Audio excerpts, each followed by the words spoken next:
दोस्तों, भारत के deputy CM Keshav Prasad Maurya ने कहा कि भारत के मदरसे आतंकवादी पैदा करने की फैक्ट्रियां हैं।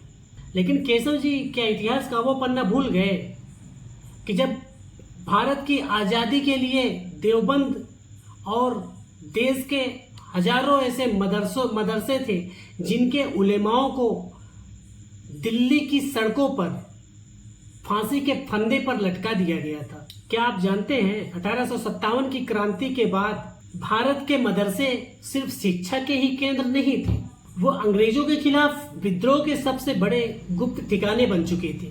1857 में शामली के मैदान में अंग्रेजों से डायरेक्ट मौलानाओं ने जंग लड़ी थी। इतिहास का सबसे बड़ा खुफिया मिशन तहरीके रेशमी रुमाल, शायद आपको तो इस बारे में पता ही नहीं होगा क्योंकि आपके व्हाट्सएप पर ऐसा ज्ञान आएगा ही नहीं। जहां रेशम के कपड़ों पर गुप्त संदेश लिखकर अंग्रेजों को भारत से खदेड़ने के लिए अंतरराष्ट्रीय योजना बनाई जा रही थी। और जब ये मिशन पकड़ा गया ना, तो मौलाना महमूद हसन जैसे बड़े उलेमाओं को दूर माल्टा के बर्फीले जेल में यातनाएं दी गई, पर उन्होंने घुटने नहीं टेके, उन्होंने माफीनामा नहीं लिखा। और ब्रिटिश दमन के दौरान क्या आपको पता है कि लगभग 14,000 से लेकर के 51,000 उलेमाओं को फांसी दी और शहीद किया गया था।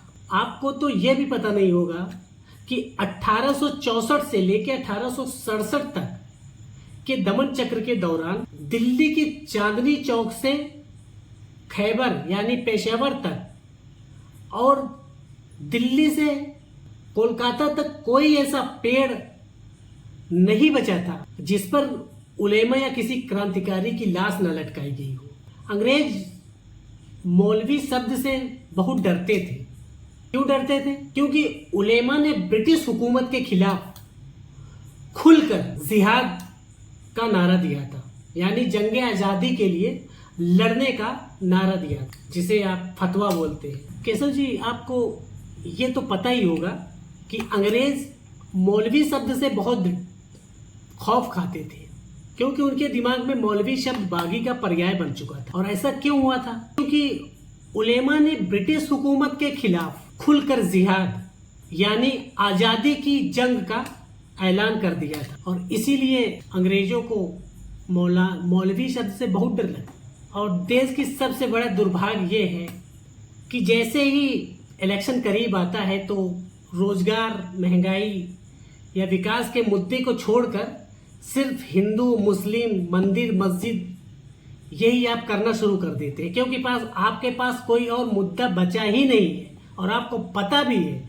कि सिवाय इसके आप एक जिला पंचायत का भी इलेक्शन नहीं जीत सकते। और एक चीज बता दूं आपको मैं, आज जिस देश की खुली हवा में हम सांस ले रहे हैं, उनकी बुनियाद में इन्हीं मदरसों का खून शामिल है।